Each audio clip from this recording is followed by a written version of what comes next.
Hello दोस्तों, नमो नमः, good afternoon. आप सभी का एमएस क्लासेस 1 में स्वागत और अभिनंदन है। दोस्तों, आज हम फिर से उपस्थित हुए हैं आप लोग के लिए यहाँ पर लेकर हम उपस्थित हुए हैं दोस्तों कि जो है संस्कृत के जो कवि हैं उनको जो कौन सी रीति प्रिय है, किस रीति के कौन से कवि हैं। जैसे कालिदास हमारे जो है वैदर्भी रीति के लिए प्रसिद्ध है और जो है बाणभट्ट जो है पांचाली रीति के लिए प्रसिद्ध है। तो ऐसे और जो कवि हैं वो किस रीति के लिए जो है प्रसिद्ध है, तो इनके बारे में हम यहाँ पे देखेंगे। ठीक है दोस्तों, यहाँ पे हम उन्हीं कवियों को देखेंगे जो झारखंड के सिलेबस में शामिल है। ठीक है दोस्तों, क्योंकि हमारी परीक्षा में उन्हीं कवियों के बारे में ही पूछेगा, अदर जो कवि उनके बारे में नहीं, न के बराबर क्वेश्चन पूछेगा। ठीक है, तो आइए हम यहाँ पे स्टार्ट करते हैं। आज के हमारे जो पहले कवि हैं जिनकी रीति कौन सी है, तो पहले कवि को लेते हैं हम दोस्तों बाणभट्ट। क्या लेते हैं? पहले कवि हमारे कौन है? बाणभट्ट। बाणभट्ट, ठीक है। तो इनको जो है बाणभट्ट है, इनकी रचना दोस्तों कादम्बरी है। क्या है? इनकी रचना कादम्बरी, बाणभट्ट और हर्ष चैतम है। तो कादम्बरी दोस्तों एक कथा है, हर्ष चैतम एक आख्यायिका है। तो यह जो है बाणभट्ट को किस रीति का कवि कहा जाता है? तो दोस्तों बाणभट्ट को पांचाली रीति का कवि कहा जाता है। पांचाली रीति का कवि कहा जाता है, पांचाली रीति का। ठीक है दोस्तों, दूसरे हमारे कवि हुए भारवी। भारवी जो है किस रीति के कवि हैं? ठीक है, इनको कौन सी रीति प्रिय है? पहले तो हो गए बाणभट्ट, पांचाली रीति है। दूसरे कौन से कवि हैं? तो इनको कौन सी रीति प्रिय है दोस्तों? तो इनको अलंकृत काव्य शैली जो है इनकी रीति है। कौन सी दोस्तों? अलंकृत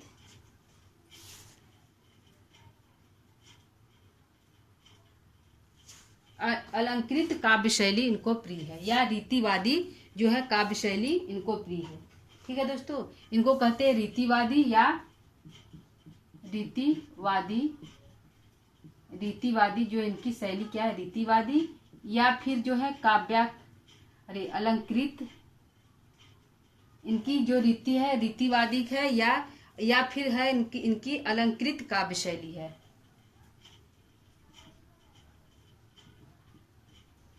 अलंकृत काव्य शैली है। ठीक है दोस्तों, अलंकृत काव्य शैली, अलंकृत शैली है दोस्तों, काव्य नहीं, अलंकृत शैली इनको प्रिय है। ठीक है, अलंकृत शैली और जो है रीतिवादी शैली। तीसरे हमारे कवि कौन है दोस्तों? तो हमारे जो है कालिदास है। कालिदास जो है? कालिदास, इनकी रीति क्या है दोस्तों? तो यह जो है कालिदास दोस्तों वैदर्भी रीति के लिए प्रसिद्ध है। कौन सी रीति?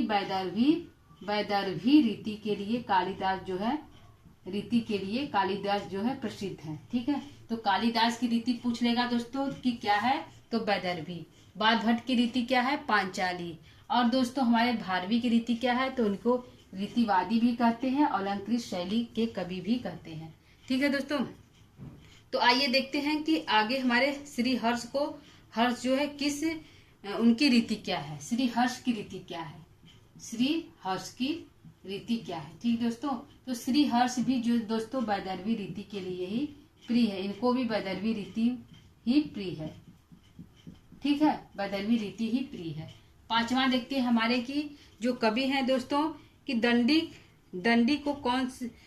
जो है उनको कौन सी रीति प्रिय है? ठीक है, दंडी जो है उनको कौन सी रीति प्रिय है?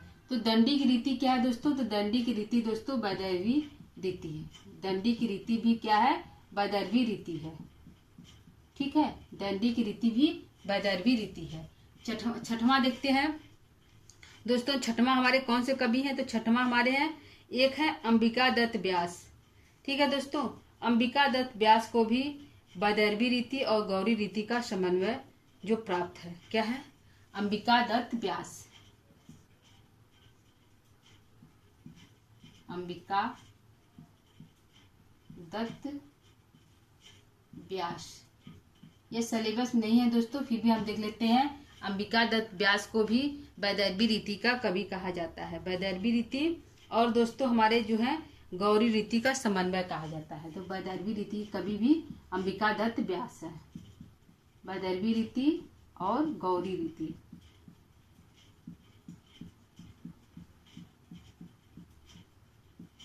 गौड़ी रीति, गौड़ी रीति। ठीक है, वैदर्भी रीति और गौड़ी रीति के कवि कहा जाते हैं, समन्वय है। अगला हमारे हैं भवभूति। तो भवभूति किस रीति के कवि हैं? ठीक है, हमारे यहाँ 7वां है भवभूति। भवभूति किस रीति कवि हैं दोस्तों? तो भवभूति हमारे, क्योंकि यह गौड़ी रीति के लिए प्रसिद्ध है, भवभूति हमारे जो है गौड़ी रीति के लिए प्रसिद्ध है, तो इनकी रीति क्या होगी दोस्तों? गौड़ी रीति ही होगी।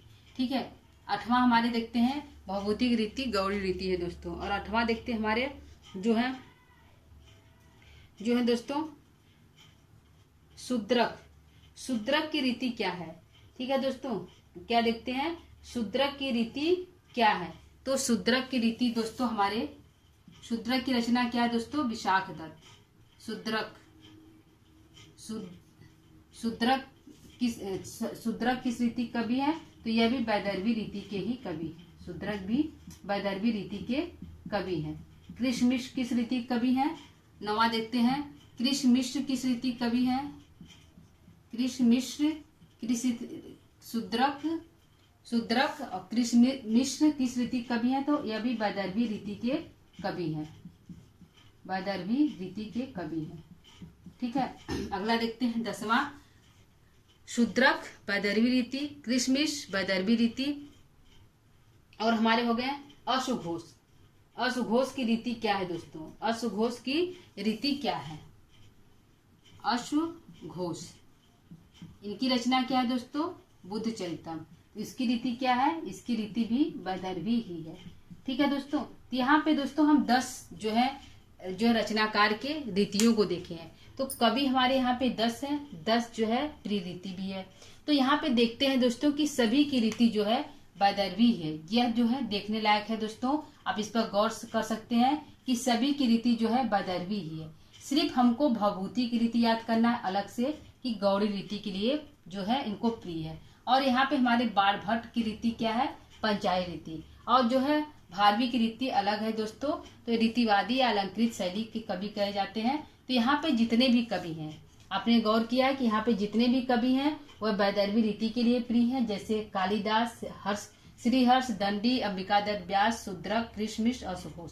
सारे जो कवि हैं वैदर्भी रीति के लिए प्रसिद्ध है। यहाँ पर एक हमारे कवि हैं भवभूति, वह गौड़ी रीति के लिए प्रिय है। और बाणभट्ट की रीति पांचाली रीति है। ठीक है दोस्तों, तो आप लोग एक ही याद करिए भवभूति को, और सभी जो है वैदर्भी रीति ही है। और बाणभट्ट जो है पांचाली रीति है। तो 2 कवि को याद करिए, भवभूति और बाणभट्ट को, जो है यह गौड़ी रीति के लिए, पंचाली रीति के लिए, और सभी कवि जो है वैदर्भी रीति के कवि हैं। ठीक है दोस्तों, यहाँ पे हम जो है 2-4 कवि हमारे और हैं, उनको भी हम देख लेते हैं। 2-4 कवि हमारे यहाँ पे और है दोस्तों, जो छूट रहा है, क्योंकि जितने भी कवि हमारे हैं झारखंड के सिलेबस में, उन सभी को हम देखेंगे। तो यहाँ पे हमारे हो गए अशुघोष। भास की रीति क्या है? जो है 11वें कवि है भास। तो भास की रीति क्या है दोस्तों? तो भास की रीति भी हमारी वैदर्भी रीति ही है। क्या है? वैदर्भी रीति भी हमारी जो है, इनकी भी रीति वैदर्भी है। किनकी? भास की। ठीक है, 12वें हमारे कवि हैं भास, जो है भास की रीति वैदर्भी रीति है। 12वें हमारे कवि हैं दोस्तों विशाख दत्त। तो विशाख दत्त की रीति क्या है? ठीक है, कौन है? विशाख दत्त। तो इनकी रीति क्या है? विशाख दत्त की रीति क्या है? तो इनकी रीति भी हमारी वैदर्भी ही है, वैदर्भी रीति इनको भी प्रिय है। ठीक है, अगला देखते हैं 13वां हमारे कवि कौन है? तो विशाख दत्त की रीति वैदर्भी रीति है। और 13वां हमारे हर्षवर्धन। ठीक है, हर्षवर्धन, क्योंकि हर्षवर्धन के सभा में बाणभट्ट रहते थे, तो हर्षवर्धन भी एक कवि थे, तो उनकी भी रचनाएं हैं। तो इनको कौन सी रीति प्रिय है? हर्षवर्धन को कौन सी रीति प्रिय है? तो दोस्तों इनकी भी रीति वैदर्भी रीति ही है। ठीक है, इनकी भी रीति क्या है? वैदर्भी रीति ही है। ठीक, अगला देखते हैं 14वां हमारे कवि कौन है दोस्तों? तो 14वां हमारे कवि है भर्तृहरि। तो इनकी भी रीति क्या है दोस्तों?